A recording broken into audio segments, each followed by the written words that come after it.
Летим из Кракова до Парижа на Ryanair в аэропорт БВ. Цена билета действительно радует, всего 20-50 евро, но имейте в виду, что придется потратиться на автобус или такси до Парижа. Автобус обойдется 15-20 евро и займет приблизительно 1,5 часа. Такси намного быстрее, но и дороже, 100-150 евро. Прибыв в Париж, мы остановились в апартаментах, и с нами сразу произошла забавная история. Сначала мы не смогли дозвониться до консьержа, чтобы получить ключи.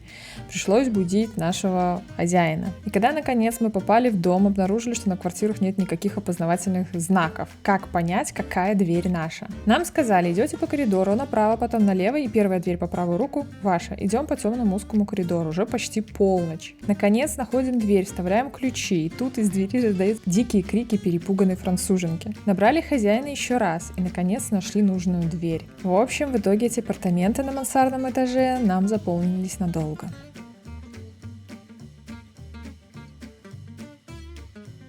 Итак, лифт в нашем доме. Это трехместный лифт компании Otis.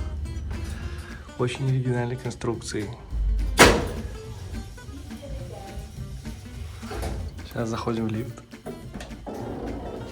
Собственно говоря, вот весь лифт.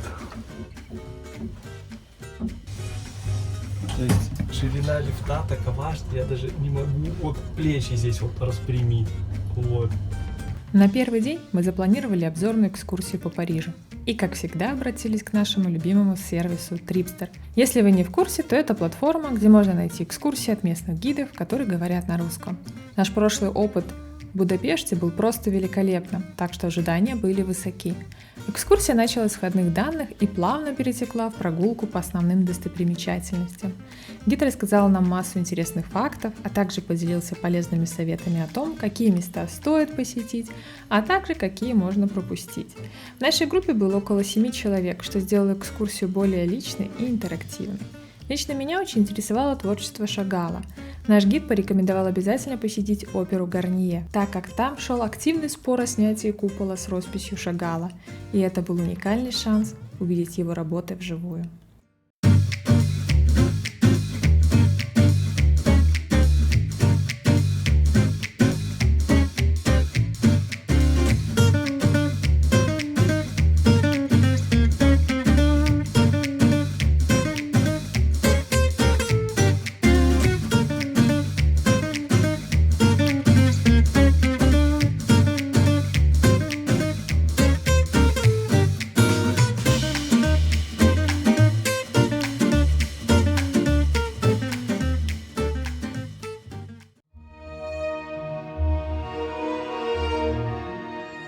Парижская опера была построена по указу Наполеона III в 1861 году.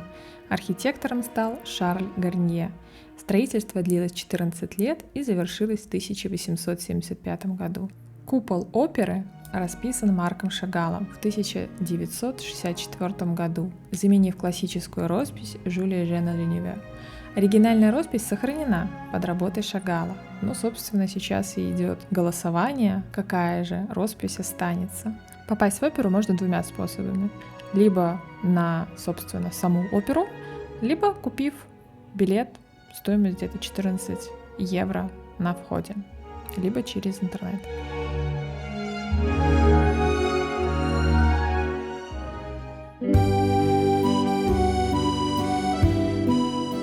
Далее мы отправились к Триумфальной арке, одному из знаковых памятников Парижа. Построенная по указу Наполеона Бонапарта в 1806 году, она возвышается на площади Шарля де Голля, символизируя триумф и славу французской армии. Вход к билетным кассам осуществляется через подземный переход. Входной билет стоит 13 евро. После короткого личного досмотра вас пропускают внутрь. Внутри расположен музей, где можно узнать об истории создания и увидеть различные выставки, посвященные военным достижениям Франции. Далее поднимаемся на смотровую площадку, для чего нужно преодолеть 284 ступеньки, откуда открывается прекрасный вид на Париж, можно созерцать замысловатые улочки старой части Парижа и высотки делового центра во главе с великаном Монпарнас.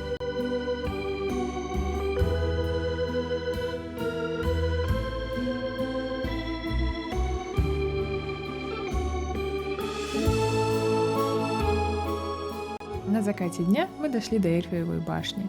который всегда вызывает споры среди парижан и туристов. Сергей хотел подняться, но длинная очередь изменила наши планы, и мы решили отойти немного подальше и погрузиться в созерцание огней города. Это было по-настоящему залипательное и душевное зрелище.